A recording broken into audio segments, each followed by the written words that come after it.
এইখন হৈছে মূল গেট আৰু এইখন হ'ল মহাপুৰুষ শ্ৰীমন্ত শংকৰদেৱৰ পবিত্ৰ জন্মস্থান শ্ৰী শ্ৰী আলিপুখুৰী পাটিকিবুৰী থান। গেটত সেৱা কৰি ভিতৰলৈ সোমাই প্ৰথমে দেখা পালোঁ মূল নামঘৰ ভাগ।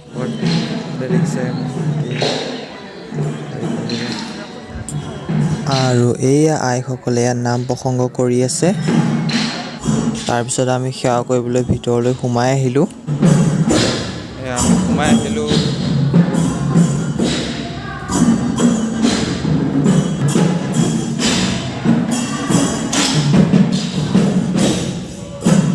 সেৱা কৰি বাহিৰলৈ ওলাই আহিলোঁ আৰু এয়া নামঘৰৰ চাৰিওফালৰ শান্তিপূৰ্ণ পৰিৱেশ আৰু ভাইটিৰ মিচিকীয়া হাঁহি।